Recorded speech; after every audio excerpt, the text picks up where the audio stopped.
Get on your knees, boy. You picked the wrong building to case today. Three white officers surround a distinguished black man in a tailored suit, weapons drawn, one officer's knee already pressing into his back despite no resistance.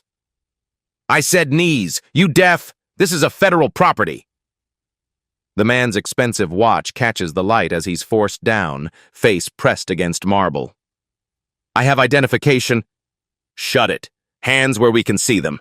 You think we're stupid? Your kind doesn't belong here. With painful slowness, they allow him to reach inside his jacket. The lead officer sneers, expecting excuses. Instead, the man produces not just ID, but a federal badge. FBI Special Agent in Charge Derek Coleman. This is my operation, and you're all on camera. The officer's faces drain of color as realization dawns. The look in Coleman's eyes promises consequences that will shake an entire system to its foundation. Special Agent in Charge Derek Coleman steps from his unmarked sedan, adjusting his tailored suit as he surveys the gleaming Philadelphia office complex. Late afternoon sun glints off the glass facade, casting long shadows across the parking structure.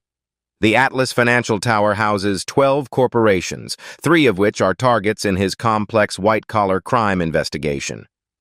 Coleman checks his watch, 7:15 p.m. Perfect timing.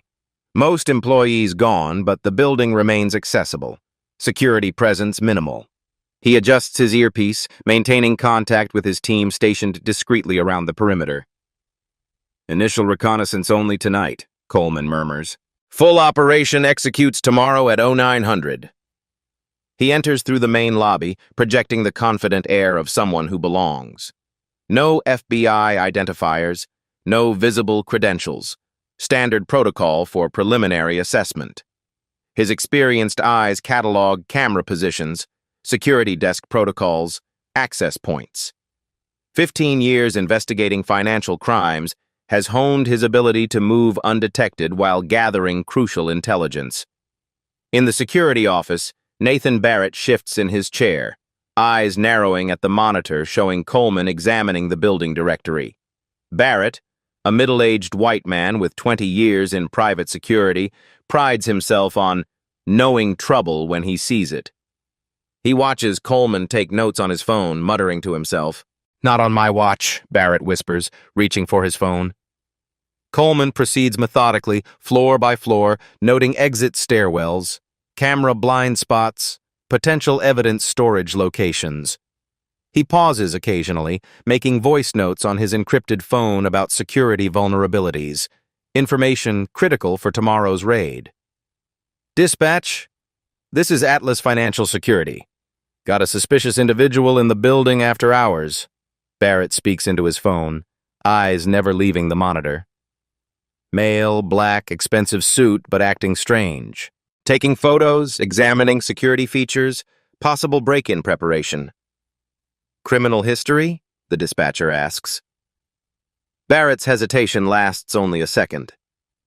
Unknown, but he doesn't look like he belongs here. Our tenants are high-profile financial firms. Need officers immediately. Description?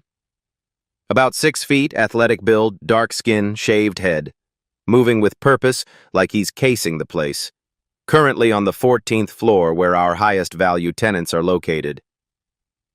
As 3 patrol cars silently converge on the building, Coleman continues his assessment, unaware that his race has just transformed routine reconnaissance into a potentially dangerous confrontation. Barrett watches with grim satisfaction as blue uniforms enter the lobby, hands already hovering near their weapons. Coleman rounds the corner near the elevator bank, still dictating observations into his phone. 14th floor houses primary target offices with minimal after hours. Police! Stop right there! 3 officers block his path, the lead officer's hand already resting on his holstered weapon. Coleman freezes, immediately assessing the situation with trained precision. He slowly raises his hands to chest level, palms forward. Good evening, officers, Coleman says, voice measured and calm. Is there a problem? The lead officer, Tanner, steps forward, mid-40s, crew cut, jaw tight with premature judgment. Building security reported suspicious activity. What's your business here after hours? I'm conducting a property assessment. Coleman keeps his response vague by design. Revealing his FBI status now would compromise weeks of careful investigation preparation. The elevator doors open and Barrett steps out, pointing accusingly. That's him. Been wandering the restricted floors for almost 30 minutes. ID, Tanner demands, hand still hovering near his weapon. Coleman nods. I'm going to reach for my wallet. Slowly, Tanner barks, now unsnapping his holster. Barrett interjects. I've never seen him before. He doesn't have clearance for the executive floors. Coleman's expression remains neutral as he carefully extracts his wallet. I'm authorized to be here. By who? Barrett challenges, folding his arms across his security uniform. Tanner takes Coleman's driver's license, deliberately ignoring the federal credentials visible behind it. He studies the license, then looks at Coleman with undisguised suspicion. Mr. Coleman, Tanner emphasizes the civilian address, care to explain what kind of property assessment involves photographing security cameras and exit routes? It's standard procedure, Coleman replies, noting how the second officer has positioned himself to block the stairwell exit. If you'd like to verify— This is my building, Barrett interrupts, his voice rising, and I'm telling you he's trespassing. Coleman raises an eyebrow. Your building? And what evidence, besides my appearance, suggests I don't belong here? Barrett flushes. The way you were behaving was suspicious. Specifically how? Coleman presses. Looking at security features, taking notes, examining restricted areas, Barrett sputters. Tanner hands back only the driver's license. We've received credible reports of suspicious activity. That's enough for us to act. Coleman notes the deliberate omission of his federal credentials. Taking notes on a phone constitutes suspicious activity now? Tanner's eyes narrow dangerously as he steps closer. Final warning. Prove legitimate business here or leave in handcuffs. Coleman calculates his options in a fraction of a second. Revealing his FBI status would terminate the covert phase of a multi-million-dollar financial crimes investigation. The evidence isn't secured. Targets would scatter. Months of work lost. I'll comply, Coleman states evenly, but I need your names and badge numbers first. Tanner hesitates, then recites his information with obvious reluctance. The other officers follow suit, their discomfort visible as Coleman commits each detail to memory. Let's move this to the lobby, Tanner orders, positioning himself unnecessarily close to Coleman. Barrett strides ahead, already playing to an audience that doesn't yet exist. We need to secure the premises, he announces loudly as they enter the elevator. Can't be too careful these days. The lobby holds a handful of late workers, predominantly white professionals gathering their belongings. Heads turn as the officers escort Coleman through the marble expanse. Barrett increases his volume, ensuring everyone hears. Security threat neutralized, folks. Nothing to worry about. Coleman notices smartphones emerging, recording the scene. He keeps his expression neutral but positions himself to ensure his face is clearly visible in their footage. Evidence gathering works both ways. Stand here, Tanner directs Coleman to a spot directly under the brightest lobby lights, maximizing his visibility to onlookers. Empty your pockets, everything on the desk. Is this standard procedure for someone who hasn't been charged with anything? Coleman asks, voice level but carrying clearly to the growing audience. Just do it, Tanner snaps. Coleman complies methodically, placing each item with deliberate precision. Wallet, phone, keys, and a small notebook.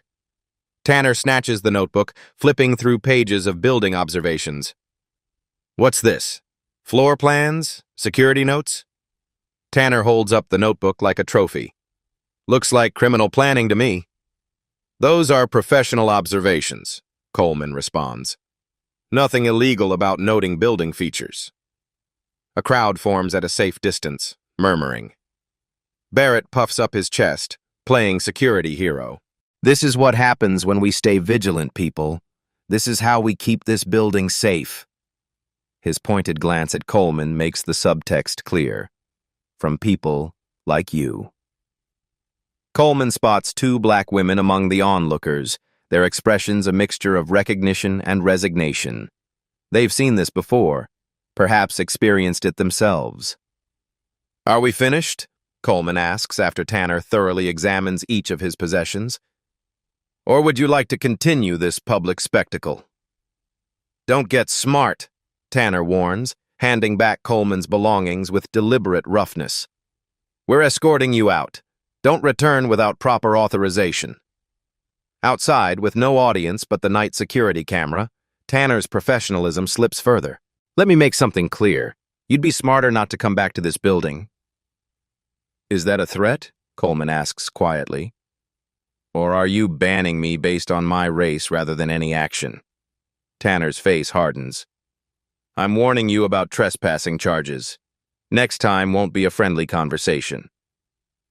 Coleman memorizes every detail of the encounter, the officer's positioning, Barrett's performative security theater, the witnesses, the exact phrasing of Tanner's veiled threat.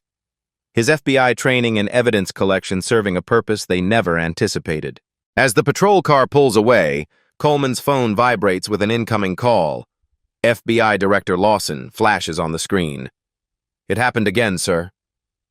Coleman speaks softly into his phone, watching the patrol car disappear around the corner. "Details." Director Lawson's voice is sharp, concerned. Coleman recounts the confrontation with precision. Barrett's unwarranted suspicion, Tanner's escalation, the public humiliation staged for maximum effect. His tone remains professional, but the controlled anger underneath is evident to someone who knows him well. "Your call, Derek," Lawson says. "We can postpone the operation, reassign—" "No." Coleman's response is immediate. "The financial investigation proceeds as planned, but I'm documenting this incident for the secondary protocol." "You're certain? Revealing your status tomorrow will make the point more effectively," Coleman finishes. "They need to see both sides of the coin." Silence hangs between them for a moment, then, "Understood. Full support from this office. Document everything." Coleman ends the call and steps into his sedan, mind already reformulating tomorrow's operation. He opens a secure app on his phone, dictating a detailed report of the incident. Names, badge numbers, timestamps, exact quotes, witness descriptions.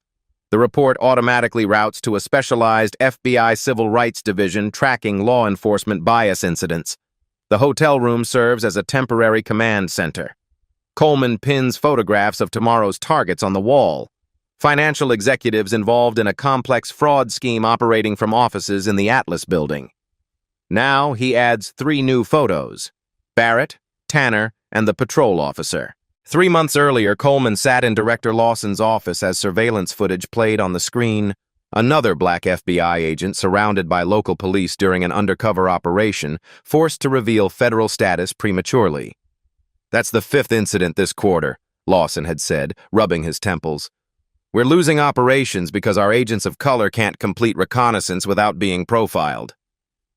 Coleman had leaned forward.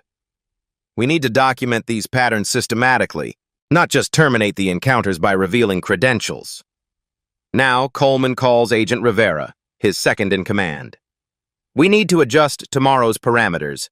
Building security and local police may become hostile factors." "They made you?" Rivera asks. "Not exactly," Coleman explains. "They made assumptions. We'll use that." Meanwhile, Barrett sits in a hotel bar with a colleague, nursing a whiskey.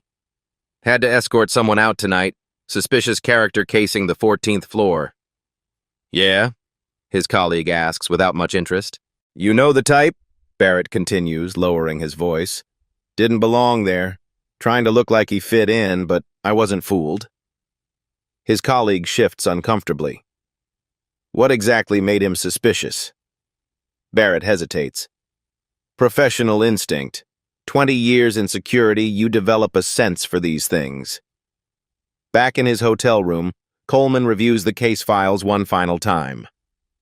The Atlas financial investigation represents millions in investor fraud, money laundering through shell companies with connections to organized crime, all operating behind the respectable glass facade Barrett so zealously protects, but only from certain people. Coleman makes his decision. Tomorrow, 2 investigations will proceed simultaneously. The financial crimes operation planned for weeks, and now, documentation of the systemic bias he experienced firsthand. He places his FBI credentials on the nightstand, a symbol of the authority he deliberately withheld tonight. Tomorrow, Coleman tells Rivera over the secure line, we're going to conduct 2 raids instead of 1. Morning light catches on Coleman's FBI windbreaker as he strides through the Atlas building's revolving doors. Behind him, 12 agents in matching gear form a precise, tactical formation. Each wears body cameras. Each carries federal warrants. Their synchronized movement speaks of rigorous training and absolute authority. Coleman wears his credentials openly now, the gold FBI shield gleaming against the dark fabric.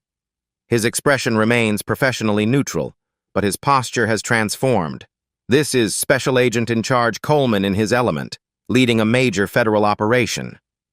Barrett's coffee cup freezes halfway to his mouth as he watches the security feed. His face contorts in recognition, then alarm. He fumbles for his phone, bypassing dispatch to call Tanner's direct line. The guy from yesterday, he's back, with a team. They're wearing FBI jackets. Coleman approaches the security desk where a different guard sits wide-eyed at the sudden federal presence.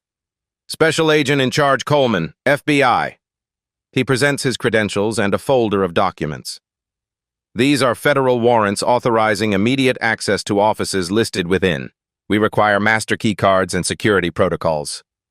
Barrett emerges from the back office, face flushed. Agent, I didn't realize yesterday. There seems to have been a misunderstanding. Coleman turns, his gaze clinical.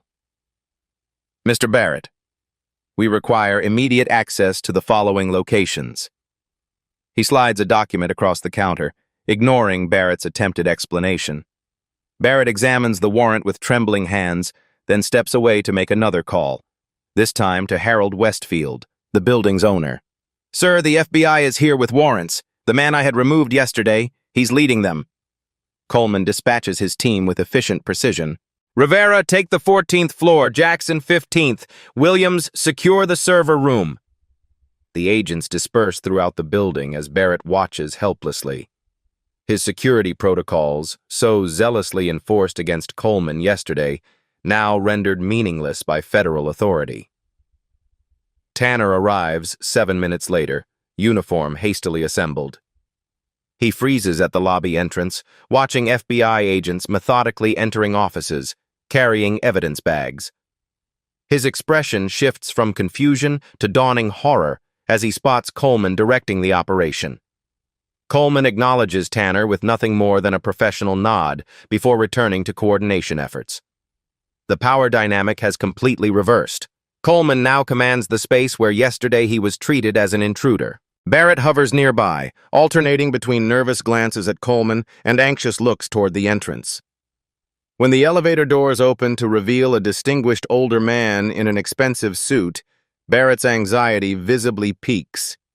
Coleman turns just as Harold Westfield, primary target of the financial investigation, steps directly into the FBI's path.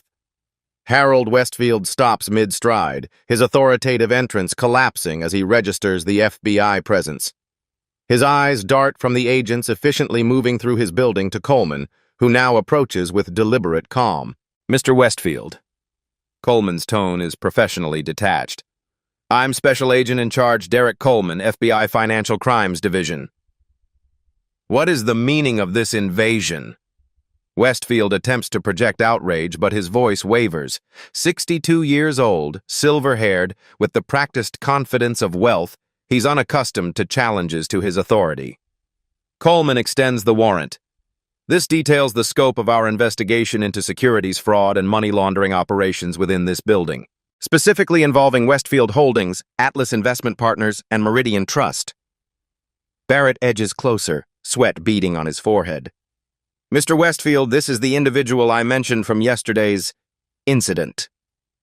Coleman turns his attention to Barrett. Yes, Mr. Barrett. Perhaps you'd like to elaborate on that incident for Mr. Westfield? The one where you reported me as suspicious based solely on my appearance in the building? Barrett's mouth opens and closes silently.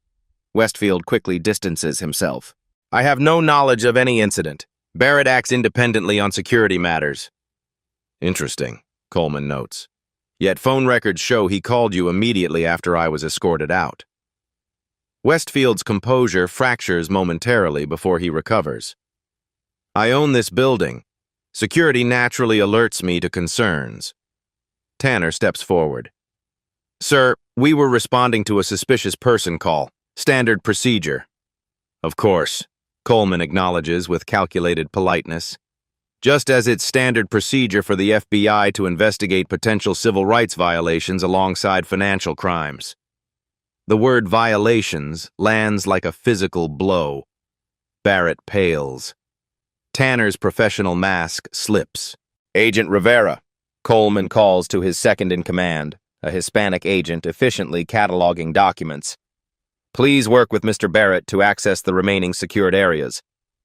Barrett hesitates, clearly uncomfortable taking directions from Rivera, revealing yet another layer of bias that Coleman silently notes. Westfield attempts to regain control. I have connections in Washington who will be very interested in this overreach. That statement has been recorded, Coleman replies evenly.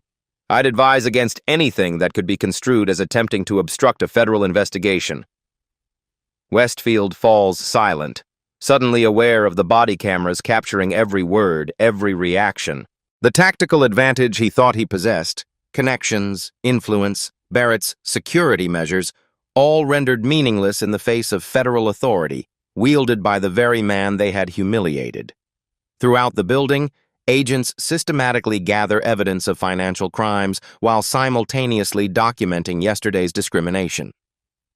The dual investigation proceeds with methodical precision under Coleman's direction.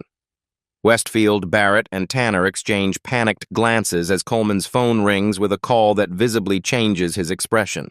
Coleman steps aside to take the call, listening intently before responding with a single, decisive, approved. When he returns, his expression carries an additional layer of authority. Mr. Westfield, Officer Tanner, Mr. Barrett. Coleman addresses each man deliberately. We've just received authorization to expand our investigation.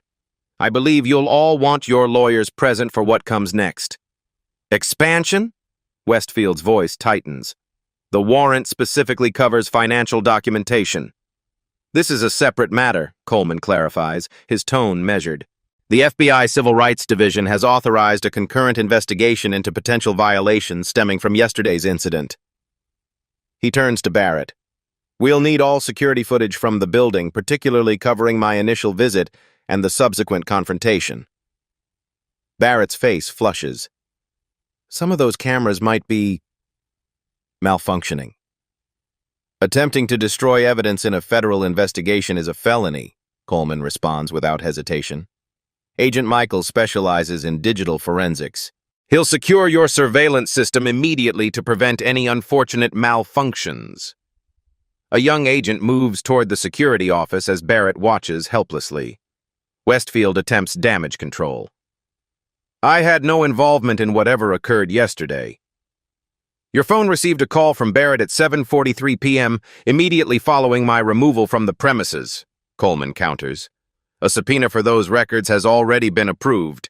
The conversation lasted 4 minutes and 12 seconds.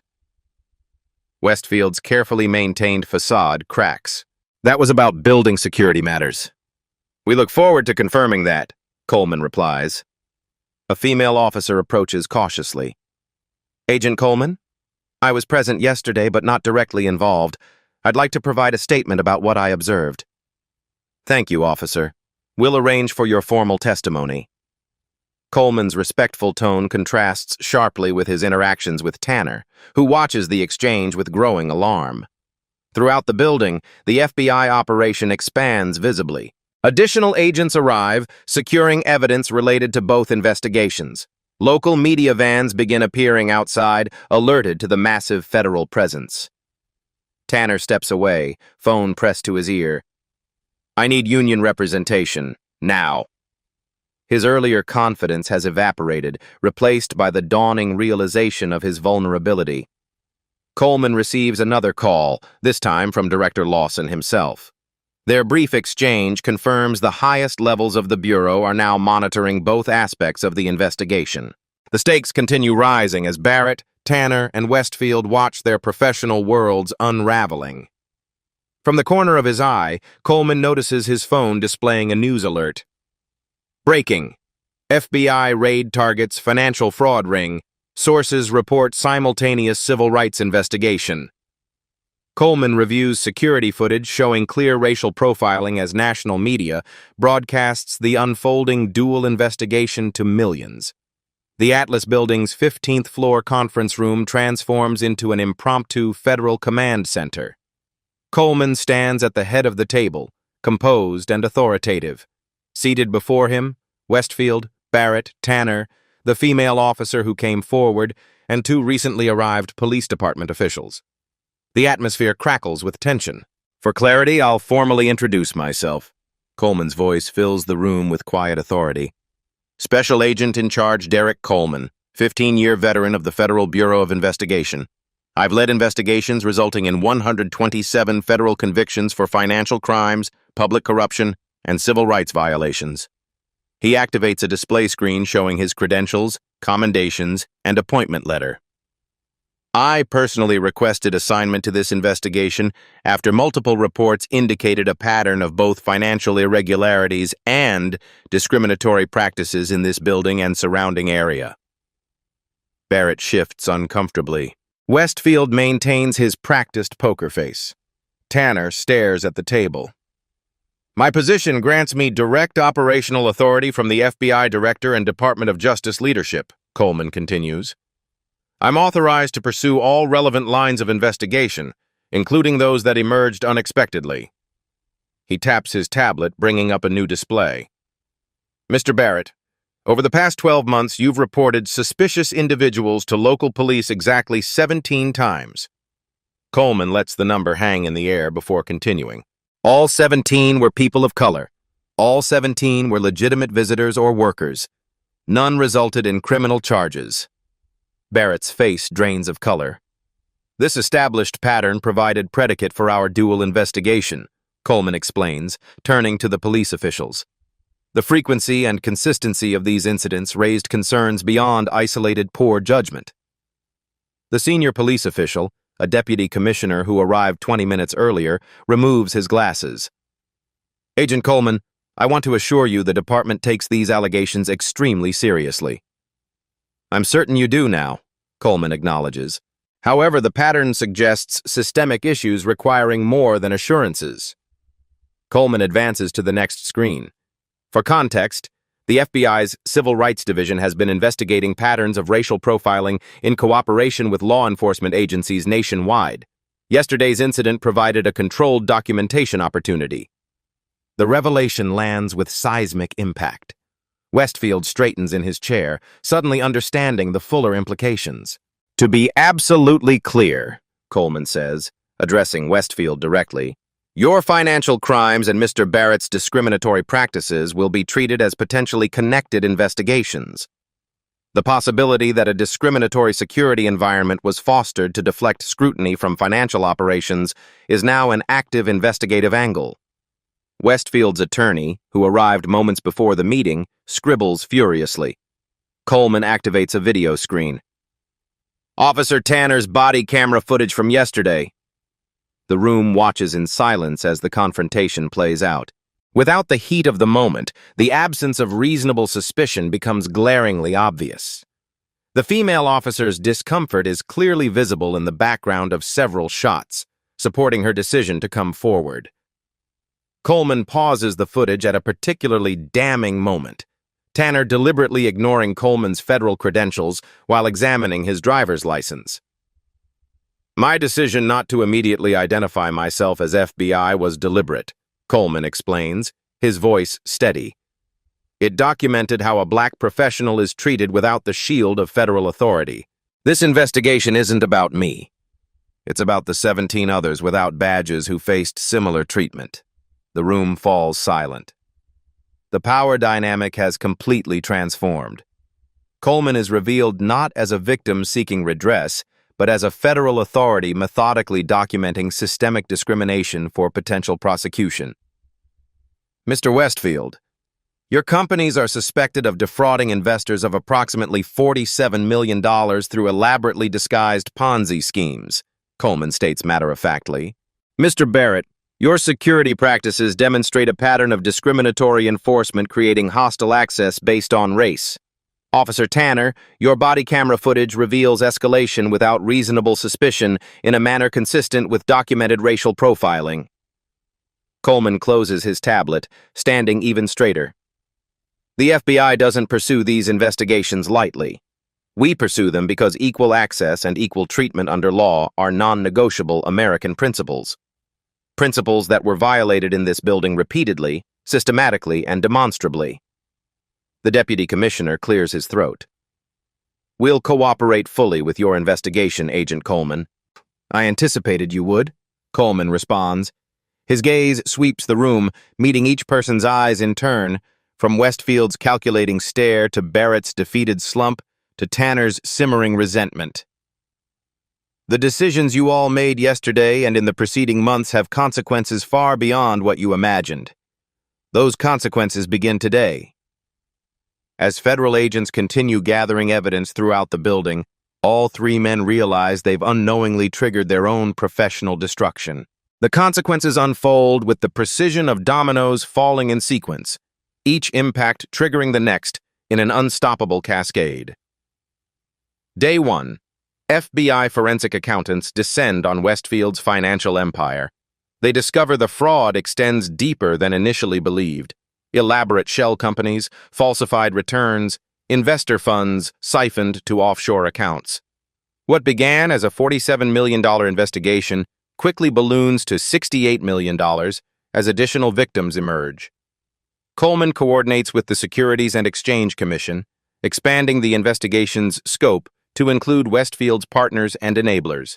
The pattern suggests long-term, deliberate deception, Coleman explains to the assembled Financial Crimes Task Force. Mr. Westfield created an image of impenetrable legitimacy while systematically defrauding investors. The parallel with Barrett's security theater, creating an illusion of protection while actually perpetuating harm, doesn't escape anyone in the room. Day 3. Barrett receives formal notification of administrative leave pending investigation. The property management company distances itself rapidly, issuing a public statement about taking allegations seriously and reviewing security protocols. Internal review of building security footage reveals what Coleman already documented, a clear pattern of discriminatory enforcement. Barrett approaches people of color for verification at 8 times the rate of white visitors, despite no statistical difference in legitimate access. The Atlas Building's lobby, where Coleman was publicly humiliated, now features new security personnel and a prominently displayed non-discrimination policy. Day 5. The police department launches an internal affairs investigation into Tanner's conduct. The female officer's testimony proves pivotal, revealing this wasn't Tanner's first instance of escalating encounters with minorities without reasonable suspicion. 3 additional officers come forward with similar accounts, suggesting a departmental culture problem rather than isolated incidents. We're implementing immediate retraining, the deputy commissioner announces at a hastily called press conference, and reviewing all civilian complaints involving Officer Tanner from the past 5 years. Coleman watches the press conference from his temporary office in the federal building, noting how quickly institutions move to protect themselves once exposure becomes inevitable. Day 7. Coleman coordinates with the Department of Justice Civil Rights Division, establishing a formal task force addressing the intersection of financial crimes and discriminatory practices. This elevation makes the case a priority at the federal level, allocating additional resources and expanding investigative authority. These aren't separate issues, Coleman explains to the assembled federal attorneys. The discrimination created a protective barrier for the financial crimes. Each reinforced the other. Day 9. Westfield attempts to leverage political connections, making calls to congressional representatives and a former federal judge. These efforts backfire spectacularly when Coleman reveals these very attempts as potential obstruction of justice. The calls, meticulously documented by federal surveillance authorized under the initial financial crimes warrants, only strengthen the case against him. Former allies distance themselves as evidence mounts. Mr. Westfield fundamentally misunderstands his position, Coleman tells the prosecution team. He believes influence still outweighs evidence. Day 12. Media coverage intensifies. Initial reports focused on the financial crimes angle, but the discrimination aspect gains traction as more victims of Barrett's profiling come forward. 3 previous incidents involved black professionals who were humiliated in the Atlas lobby under nearly identical circumstances to Coleman's experience. Coleman gives a brief professional statement focusing on the financial investigation while acknowledging additional matters under review. His measured tone and impeccable credentials make him a compelling figure, the embodiment of authority wrongfully challenged based on race. Day 14. Barrett agrees to a disastrous television interview, attempting to salvage his reputation by claiming he was just doing his job and would have reported anyone behaving suspiciously. When pressed for specific suspicious behaviors, he stammers about intuition and professional experience without offering concrete examples. The interview becomes a social media firestorm. By evening, the property management company terminates his employment, issuing a formal apology and announcing mandatory anti-bias training for all security personnel. Day 17. The police union initially defends Tanner, issuing a statement about split-second decisions and challenging security environments. This position becomes untenable when the body camera evidence and pattern of behavior become public. Department leadership, fearing federal oversight, implements immediate policy changes requiring documented reasonable suspicion before identity checks or detainment. Tanner receives notice of suspension pending the outcome of the internal investigation. His previous commendations offer no shield against the documented pattern now emerging from his own body camera archives. Day 21. Coleman meets privately with previous victims of Barrett's discrimination, gathering additional testimonies that strengthen the civil rights case. These individuals, professionals from various fields who experienced similar profiling, express profound gratitude for Coleman's willingness to use his position to address systemic issues, rather than simply identifying himself and moving on. "You could have flashed your badge and walked away," one woman tells him, voice thick with emotion. "Instead, you chose to stand with those of us who don't have badges." Coleman's expression remains professional, but his eyes reflect something deeper, the weight of responsibility that comes with his authority. Day 25. Westfield's legal team attempts to separate the financial crimes from the discrimination issue, filing motions to exclude any evidence connecting the two investigations. Coleman's team counters with communications revealing Westfield explicitly encouraged Barrett's vigilance to keep unwanted scrutiny away from the building, directly linking the discriminatory security practices to the protection of financial crimes. The connection is explicit, Coleman explains to the federal prosecutors. Westfield created an environment where legitimate visitors were excluded based on race, effectively reducing the likelihood his financial operations would face questioning. Day 30. The FBI completes the initial phase of both investigations. The evidence is overwhelming on both fronts. Millions in documented financial fraud and a clear pattern of discriminatory enforcement targeting people of color. Coleman submits comprehensive reports to both the Financial Crimes Division and the Civil Rights Division, recommending maximum charges against all primary perpetrators. The dual investigation becomes a case study in how different forms of misconduct often reinforce each other, the financial crimes creating resources to influence protection, the discrimination providing a shield against scrutiny, each making the other possible in a self-reinforcing cycle. Throughout this cascade of consequences, Coleman maintains his professional demeanor. He seeks justice, not revenge, systematic accountability, not personal vindication. His methodical approach, documented at every stage, creates an airtight case that neither money nor influence can dismantle. In a final meeting before formal charges are filed, Director Lawson reviews the evidence Coleman has assembled. "Exemplary work," Lawson acknowledges. Both investigations conducted by the book, despite the personal element. It was never about me, Coleman responds. It's about the standard we enforce. Lawson nods. The financial crimes charges are straightforward, but the civil rights case may face challenges. We've documented 17 incidents with identical patterns, Coleman points out. The evidence speaks for itself. Westfield and Tanner are both seeking plea arrangements, Lawson reveals, but they're asking for immunity from testifying about broader systemic issues. Coleman's expression hardens slightly, the first crack in his professional mask. They want to admit to individual actions while protecting the systems that enabled them. Exactly, Lawson confirms. Prosecutors are considering the offers. Coleman shakes his head once, decisively. Unacceptable. The pattern is the point. Individual accountability without systemic change only guarantees more victims. Have you ever witnessed racial profiling in a professional setting? Share your experience in the comments. The prosecutor's decision will determine whether justice addresses merely symptoms or finally confronts the disease itself. The federal courtroom sits silent as Coleman takes the stand in United States v. Westfield. 3 months of investigation culminate in this moment. Westfield, in a tailored suit now lacking its usual confidence, watches from the defense table. Special Agent Coleman, please summarize the financial evidence against the defendant, the prosecutor requests. Coleman speaks with precise clarity, his testimony built on irrefutable documentation.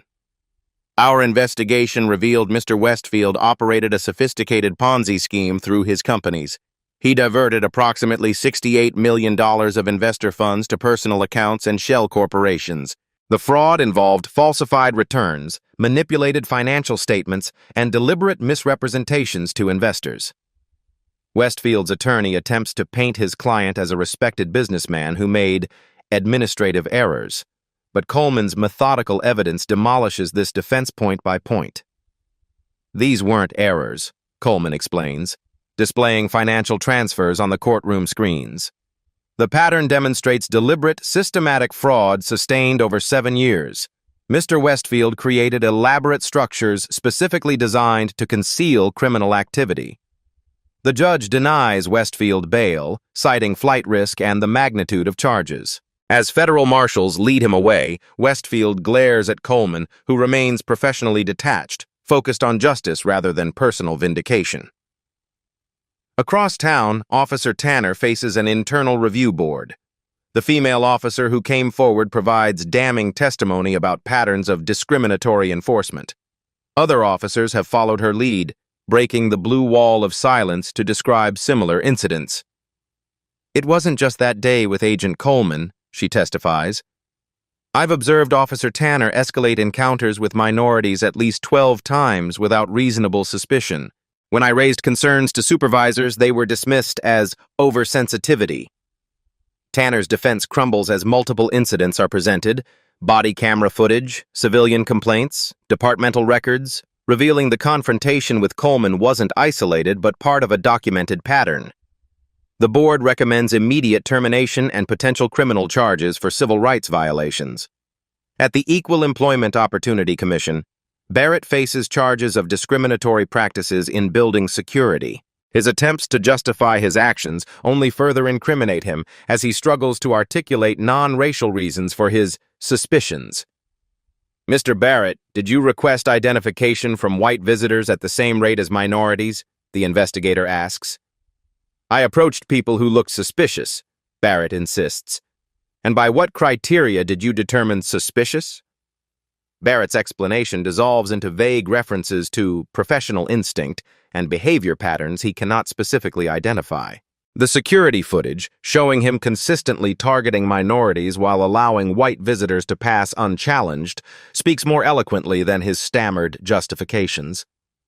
Coleman attends each hearing, providing testimony when required but primarily observing as the systems of accountability he activated do their work. His presence serves as a powerful reminder of how these cases began and the consequences of underestimating someone based on race. The police department enters a consent decree with federal oversight, committing to comprehensive retraining, policy reforms, and monitoring of stop patterns. Westfield's assets are frozen, with proceedings begun to return funds to defrauded investors. Barrett, now unemployable in the security industry, accepts a settlement requiring anti-discrimination training and financial penalties. Throughout the proceedings, Coleman maintains his professional composure. He's not seeking personal vindication, but systematic accountability. Each hearing represents not just consequences for individuals, but examination of the systems that enabled their behavior. In the final federal hearing addressing the civil rights violations, Coleman delivers testimony that silences the courtroom. This case isn't about one incident or one individual's experience. It documents a pattern where appearance determined access, where bias masqueraded as security, and where discrimination created protection for financial crimes. Each element reinforced the others in a system designed to exclude legitimate scrutiny while facilitating illegal activity. The judge nods gravely. "And your recommendation, Agent Coleman?" "That the systemic nature of these violations requires systemic remedies. Individual penalties without institutional reform will only perpetuate the underlying problems." The ruling that follows adopts Coleman's recommendation, requiring not just penalties for Westfield, Barrett, and Tanner, but mandated reforms in building security practices, police training, and financial oversight throughout the district. "The investigation doesn't end with these individuals," Coleman announces outside the courthouse, cameras capturing his words for national broadcast. 6 months later, Coleman stands before 200 FBI Academy graduates. His composed presence commands attention without demanding it, the embodiment of authority earned through competence rather than conferred by position alone. The Atlas financial investigation exemplifies how seemingly separate forms of misconduct often reinforce each other, Coleman explains. Financial crimes created resources for influence. Discriminatory practices provided shields against scrutiny.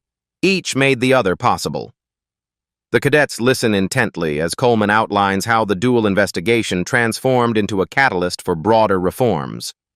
The building management company implementing the court-mandated reforms doesn't stop at minimum compliance. They establish comprehensive bias training programs now being adopted industry-wide. Security personnel undergo quarterly assessments reviewing their interaction patterns. Anonymized data tracking demographic patterns of security stops becomes standard practice, with quarterly reviews triggering automatic investigations of statistical disparities. Measurable accountability creates measurable change, Coleman notes. In the 6 months since implementation, discriminatory security interactions decreased by 76% across properties adopting these protocols. The police department undergoes even more profound transformation. Under the consent decree, they replace reactive discipline with proactive monitoring. Body camera footage undergoes regular algorithmic review, identifying potential bias patterns before they become entrenched behavior. The female officer who testified against Tanner now heads a newly established professional standards unit with direct reporting authority to the commissioner. Courage in addressing internal problems prevented federal receivership, Coleman explains. Their reforms now serve as a model for departments nationwide. The FBI establishes a permanent civil rights compliance unit inspired by Coleman's work, specifically focused on investigating patterns rather than isolated incidents. Coleman's dual investigation approach becomes standard protocol, examining not just primary violations, but the enabling systems surrounding them. We've documented a 43% increase in successful prosecutions by addressing the protective ecosystems surrounding financial crimes, Coleman tells the graduates. Discrimination often functions as both motivation and shield for other criminal activity.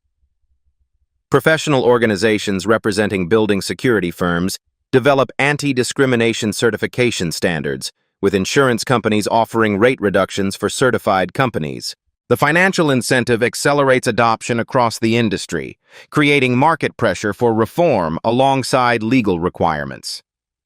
Coleman receives a commendation from the Attorney General, but emphasizes that institutional change matters more than individual recognition. When offered promotion to FBI headquarters, he declines, preferring to remain in the field where he can directly mentor new agents in the investigative approaches he's pioneered. Systemic problems require systemic solutions, Coleman tells a congressional committee reviewing civil rights enforcement. When institutions measure what matters and hold themselves accountable, transformation follows naturally. Statistics tell the story of progress. Discriminatory incidents in commercial buildings decrease markedly. Civilian complaints against police drop. Financial crime detection rates improve. The intersection of these improvements confirms Coleman's core insight that addressing discrimination improves overall law enforcement effectiveness across multiple dimensions. Tag someone who needs to see what accountability looks like in 2025. As institutional reforms continue reshaping industries, Coleman receives an unexpected invitation to keynote the annual conference for building security professionals. The conference hall hums with anticipation as Coleman approaches the podium. 500 security professionals, from corporate executives to frontline officers, fill the room. Among them sits a familiar face, Barrett, now employed in an entry-level position with a firm specializing in reformed security practices. True security is inclusive, not exclusive, Coleman begins, his voice measured yet engaging. It protects all legitimate users while identifying actual threats based on behavior, not appearance. He doesn't mention Barrett by name or reference their encounter directly. This isn't about reopening wounds, but charting a path forward. The industry has begun transforming itself, implementing the lessons from the Atlas case voluntarily, rather than waiting for legal mandates. The new building manager who replaced Barrett nods along from the front row. Atlas Financial Tower now operates under industry-leading protocols that emphasize objective behavioral indicators rather than subjective impressions. Their security team includes diversity in both staffing and training perspectives, creating multiple viewpoints that catch what a homogeneous team might miss. Effective security sees clearly, Coleman continues. Bias creates blind spots that actually reduce safety while creating harm. The reformed police department now partners with the FBI on community initiatives addressing the intersection of security and equal treatment. Their consent decree becomes a voluntary model other departments adopt proactively, recognizing that fair enforcement improves both community relations and operational effectiveness. Westfield serves his sentence while cooperating with broader financial crimes investigations. His testimony helps dismantle similar operations, returning millions to defrauded investors. His case study becomes standard material in securities regulation training, illustrating how discriminatory environments often indicate additional misconduct worth investigating. After the presentation, Coleman meets privately with several officers who came forward during the investigation. Their courage in addressing internal problems has earned them not ostracism, but advancement, as departments increasingly recognize that internal accountability strengthens rather than weakens their institutions. The hardest part was speaking up that first time, one officer admits. But seeing the improvements since then confirms it was worth it. Coleman returns to regular FBI duties with enhanced authority and perspective. His methodical approach to addressing both primary violations and enabling systems becomes standard procedure across multiple federal agencies. The ripple effects extend far beyond the original case, influencing how institutions approach accountability at every level. The industry publications that once celebrated aggressive security now feature articles on precision security, using targeted, behavior-based approaches that protect access while preventing discrimination. Insurance companies develop risk models showing that biased security practices actually increase liability rather than reducing it, creating financial incentives that align with ethical practices. Coleman occasionally drives past the Atlas building, now operating under new ownership after Westfield's assets were liquidated. The lobby where he once faced humiliation now displays a plaque commemorating the reforms that transformed industry standards. Not mentioning him by name, Coleman refused such recognition, but acknowledging the case that catalyzed change. The true measure of progress isn't in public acknowledgments, but in unremarkable daily experiences. Professionals of all backgrounds entering buildings without unnecessary challenges, security focusing on actual behavioral indicators, institutions holding themselves accountable rather than waiting for incidents to force change. Justice isn't just about punishment, Coleman tells a mentee at the FBI Academy. It's about transformation. True accountability creates change that lasts. This becomes his defining philosophy, that consequences must lead to improvements, not just penalties. That systems matter as much as individuals. That accountability works best when it transforms rather than merely punishes. The most profound impact remains largely invisible. All the confrontations that never happen, the careers unimpeded by bias, the talent not lost to discriminatory barriers. Progress measured not by what occurs, but by what no longer needs to be endured. If this story resonated with you, you're going to love what's coming next on Beat Stories. We're bringing you more true accounts of justice served, strategic empowerment, and systematic accountability in professional settings. Hit that subscribe button right now to never miss our weekly doses of justice being served to those who abuse their authority. These aren't just stories, they're masterclasses in strategic empowerment. Like this video to help more people discover how documentation and strategic patience can transform personal discrimination into institutional change. Your engagement helps us reach those who need these strategies most.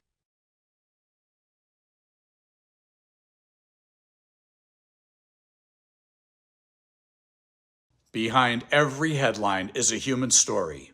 At Beat Stories, we go deeper, where emotion meets evidence and drama reveals the system. If this story made you pause, reflect, or feel something, don't forget to subscribe. There's more to come.